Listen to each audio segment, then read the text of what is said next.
आज विश्व हाइपरटेंशन दिन है। इस हाइपरटेंशन दिवस के उपलक्ष्य पर नागपुर के प्रसिद्ध हृदय रोग तज्ञ डॉक्टर सुमेध रामटेके ने दी हाइपरटेंशन मतलब उच्च रक्तचाप के बारे में सभी जानकारी दी। ये हाइपरटेंशन होता क्या है और किस कारणों से होता है, आइए जानते हैं इस बारे में। अभी के इस जनरेशन के चलते कम उम्र में काफी तरह की समस्याओं से जूझना पड़ रहा है, जैसे कि पढ़ाई का टेंशन, काम का टेंशन, व्यापार का टेंशन, घर में हो रही परेशानियों का टेंशन, जिससे हम कई ऐसे बातों को भुला नहीं पाते और उस वजह से मस्तिष्क में हम वही बातों को पकड़ कर रखते हैं और उसी वजह से हम वही बात सोचते रहते हैं। कई बार इसी हाइपरटेंशन की वजह से हृदयघात यानी कि हार्ट अटैक का सामना करना पड़ सकता है। हाइपरटेंशन ये किसी भी उम्र के व्यक्ति को हो सकता है, इसीलिए आज हम आपको इसकी पूरी जानकारी डॉक्टर सुमेध रामटेके द्वारा देने जा रहे हैं। सर नमस्कार। सर आज हम जानना चाहेंगे हाइपरटेंशन के बारे में। आज हमारे साथ doctor Sumedh Ramteke sir. Sir hypertension क्या होता है, इस बारे में थोड़ा सा। नमस्कार दोस्तों, मैं doctor Sumedh Ramteke, consultant cardiologist, platinum heart hospital Nagpur and Ramteke skin and heart associates Nagpur. तो आज हम हाइपरटेंशन क्या है उसके बारे में जानकारी प्राप्त करेंगे। सबसे पहले तो आप सबको आज वर्ल्ड हाइपरटेंशन डे है, उसके बारे में आपको अवेयरनेस होना बहुत जरूरी है। 17 May is known as world hypertension day. Hypertension का मतलब ही होता है कि हाइपर एंड टेंशन, यानी हाइपर का मतलब ज्यादा और टेंशन का मतलब ब्लड की जो हमारे प्रेशर रहता है उसका वैल्यू अगर ज्यादा रहता है तो उसे हम हाइपरटेंशन कहते हैं। नॉर्मली जो हमारा ब्लड प्रेशर रहता है वो 120/80 ये फिगर है। जो ऊपर वाला सिस्टोलिक हमें इसे 120 कहते हैं, वो नीचे वाला डायस्टोलिक इसे हम 80 कहते हैं। जब भी इसको जो रेंज रहेगा तो हमारा इन बिटवीन 110 to 130, ऊपर वाला इसको नॉर्मल कहते हैं और नीचे वाला जो है इन बिटवीन 70 to 80 to 85 तक। जब भी ऊपर वाला बीपी हमारा 140 या उसके ऊपर जाता है उसे हम हाइपरटेंशन कहते हैं। वो नीचे वाला बीपी 85 या 90 से ऊपर जाता है तो उसे हम हाइपरटेंशन कहते हैं। उसके हिसाब से हमें दवाई चालू करना चाहिए। सर ये हाइपरटेंशन होने के कारण क्या? हाइपरटेंशन होने के बहुत सारे प्रमुख कारण है। सबसे इंपॉर्टेंट चीज है हाइपरटेंशन का जो प्रमुख कारण है वो हमारा डाइटरी इंटेक का जो प्रॉब्लम रहता है। यानी आजकल काफी सारे जंक फूड हम खा रहे हैं, सेवन कर रहे हैं, है ना। साल्टी फूड्स बहुत ज्यादा यूज कर रहे हैं। जितना ज्यादा हमारा सॉलिड का सेवन रहेगा यानी नमक का सेवन रहेगा उतने ज्यादा हमारा ब्लड प्रेशर बढ़ेगा, क्योंकि नमक में सोडियम क्लोराइड ये चीज रहता है। तो सोडियम का डायरेक्ट रिलेशन ब्लड प्रेशर से रहता है। जब भी सोडियम बढ़ेगा तो हमारा वाटर इंटेक बढ़ेगा, वो हमारा ब्लड प्रेशर बढ़ेगा। इसलिए जितना ज्यादा हम नमक खाएंगे इसलिए हमारा बीपी भी बढ़ेगा। इसलिए जो WHO, अमेरिकन हार्ट एसोसिएशन या फिर इंडियन एसोसिएशन के जो गाइडलाइंस है ये सब कहते हैं कि हमें नमक की मात्रा कम से कम रखना है, इसकी मात्रा हमें लेस देन 3 ग्राम रखना है। दूसरा इंपॉर्टेंट चीज यानी स्ट्रेस, कोई भी तरीके का स्ट्रेस, मानसिक स्ट्रेस, इमोशनल स्ट्रेस या फिर एकदम एक्सट्रीम फिजिकल स्ट्रेस, इन चीजों की वजह से भी हमें हमारा ब्लड प्रेशर बढ़ सकता है। तीसरा इंपॉर्टेंट चीज यानी स्लीप, यानी स्लीप अगर हमारा प्रॉपर नहीं हो पा रहा है, कम स्लीप हो रहा है, नींद बरोबर नहीं हो रही तो आपका ब्लड प्रेशर बढ़ने वाला है। चौथा है सीडेंटरी हैबिट्स, यानी कि हमारा अगर शारीरिक निष्क्रियता है तो उसकी वजह से भी ब्लड प्रेशर बढ़ सकता है। पांचवी इंपॉर्टेंट चीज यानी जेनेटिक्स, तो फैमिलियल ब्लड प्रेशर भी रहता है, ब्लड प्रेशर रह सकता है ना। तो ये प्रमुख कारण है ब्लड प्रेशर बढ़ने के। बात की जाए सर लक्षण की, तो बॉडी में जब हाइपरटेंशन उपस्थित है आने वाला है तो किस तरीके से सिम्टम दिखाई देते हैं और क्या क्या होगा? हाइपरटेंशन के प्रमुख सिम्टम हम जानेंगे तो आपके पास पेशेंट आता है, व्यक्ति आता है, वो कहता है कि उसे सिर में बहुत भारी लग रहा है, सिर दर्द हो रहा है या फिर चक्कर आ रहा है या फिर किसी किसी को सांस लेने में दिक्कत है। एसोसिएटेड फाइंडिंग भी रह सकती है, घबराहट जैसा लग सकता है, धड़कन भी अचानक से तेज हो सकती है। तो ये सिम्टम्स रह सकते हैं। प्रमुख जो सिम्टम है उनको सिर में दर्द होना, सिर भारी होना, चक्कर आना, बेहोशी जैसा लगना, आंखों के सामने अंधेरे आना, ये आपके हाइपरटेंशन के सिम्टम्स रह सकते हैं। सर हाइपरटेंशन अगर शरीर में हो जाए, ब्लड प्रेशर हो जाए तो उसको हाइपरटेंशन की बीमारी और कौन सी बीमारी को साथ में लेकर आती है और साथ में को खड़ा होता है? आपको ये मान के चलना है कि हर 4 में से एक पेशेंट को भारत में हाइपरटेंशन है। वो इस हाइपरटेंशन के पेशेंट को साथ ही साथ हार्ट डिसीज होने की संभावना काफी ज्यादा रहती है। उसी के अलावा इनको कोलेस्ट्रॉल की बीमारी रहने की प्रॉब्लम भी बहुत ज्यादा रहती है। जिनका भी ज्यादा ब्लड प्रेशर रहता है या बीपी बहुत बढ़ता है उनको हार्ट अटैक आने की चांसेस काफी ज्यादा रहते हैं। उनको ब्रेन में अटैक यानी लकवा लगने के चांसेस बहुत ज्यादा रह सकते हैं। उनको किडनी में इंजुरी होने की चांसेस यानी एक्यूट किडनी इंजुरी या फिर क्रोनिक किडनी डिसीज होने की चांसेस बहुत ज्यादा रह सकते हैं। तो ये प्रमुख चीजें है, हार्ट, किडनी, हार्ट हो गया आपका, किडनी हो गया, ब्रेन, इन चीजों पे ज्यादा असर पड़ता है अगर आपका ब्लड प्रेशर ज्यादा रहता है। तो इसके अलावा बाकी शरीर के ऑर्गन्स में भी इन्वॉल्वमेंट होता है, जैसे कि आपके आंखों की रोशनी वगैरह, इसमें भी फर्क आ सकता है। तो ऐसा नहीं कि ब्लड प्रेशर बढ़ा तो सिर्फ आपके हार्ट के ऊपर असर पड़ेगा, आपके शरीर के सारे ऑर्गन्स के ऊपर ब्लड प्रेशर बढ़ा तो असर पड़ सकता है। सर ये हाइपरटेंशन बीमारी शरीर में आने के लिए क्या इसकी एज लिमिट होती है?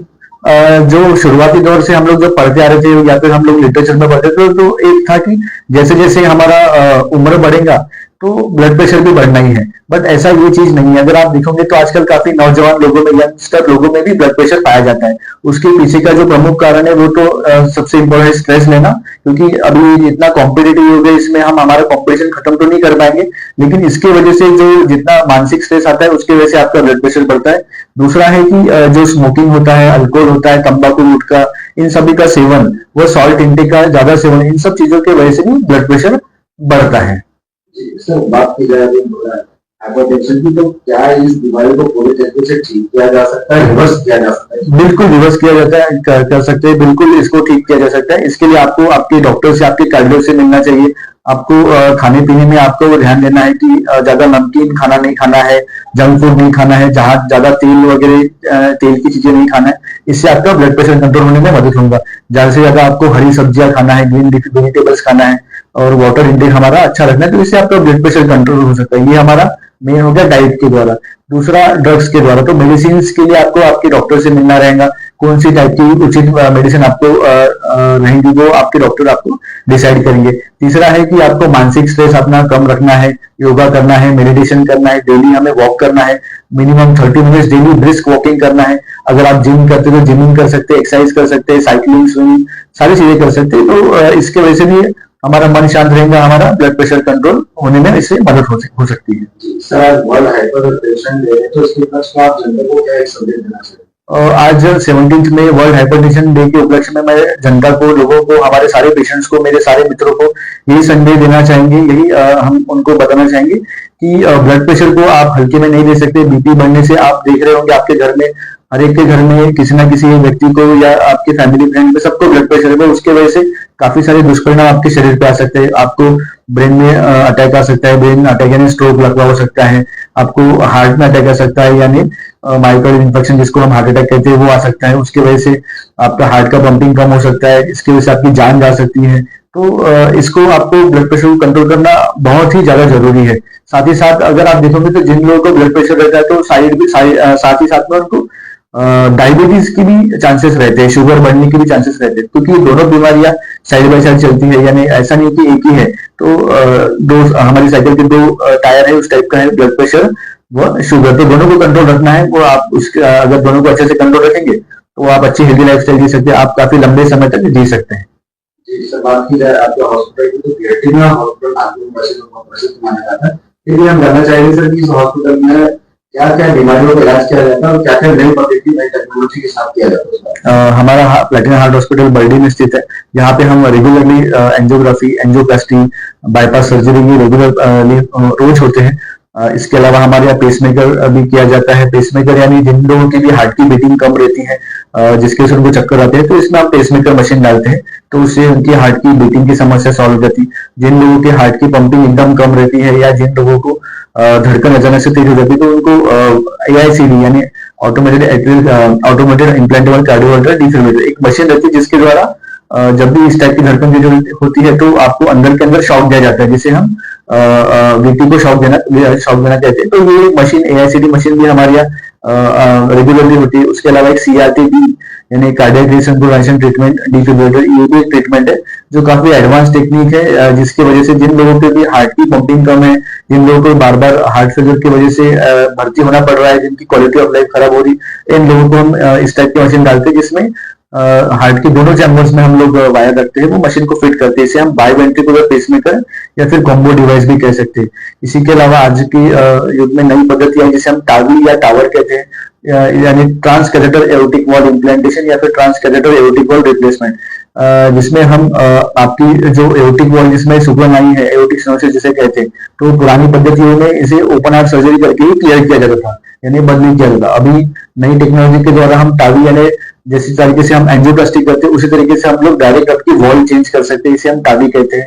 इसके अलावा अगर आपके हृदय में छिद्र है, ASD, BSD, PDA, तो इसके भी इलाज हमारे यहाँ किए जाते हैं। जिन लोगों की ब्लॉकेज बहुत जटिल रहते हैं, बहुत कैल्शियम रहता है, उनको नई पद्धति द्वारा कटिंग बलून टेक्निक से हमें रिमूव करके स्टेंट डाल सकते हैं, या फिर एक रोटा अब्लेशन नाम का डिवाइस आता है जिसमें हम ड्रिल करते हुए जो कैल्शियम एक्स्ट्रा रहता है उसे निकालते हैं, या और नई टेक्नोलॉजी में आईवीएल यानी इंट्रावास्कुलर लिथोट्रिप्सी इस टाइप का भी हम यूज कर सकते हैं, या फिर एक आके अभी एकदम रिसेंटली जो आया लेजर टेक्निक उसकी भी हम लोग इस्तेमाल करके ब्लॉकेज को क्लियर किया जा सकता है। तो ये सारे तरीके हमारे हॉस्पिटल में उपलब्ध है।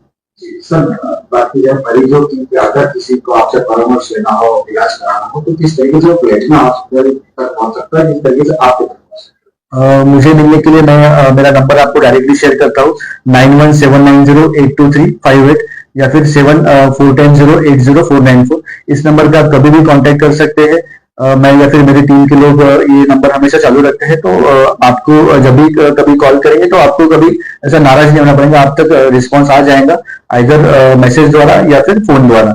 और हमारा हॉस्पिटल बरडी पे स्थित है, प्लेटिना हार्ट हॉस्पिटल, यहाँ पे आप आ सकते हैं और अपना इलाज कर सकते हैं। आपको कॉस्ट वाइज भी हमारा हॉस्पिटल बहुत ही ज्यादा पेशेंट्स के लिए अच्छा है, तो उस तरीके का ऐसा प्रॉब्लम नहीं आना चाहिए। जितने भी हमारे पेशेंट्स आते हैं वो अच्छे से ठीक होके जाते हैं। वो हमेशा उनका कहना रहता है कि प्लेटिना हार्ट हॉस्पिटल जो है वो डॉक्टर वाइज भी, स्टाफ वाइज भी और कॉस्ट वाइज भी काफी हेल्दी है।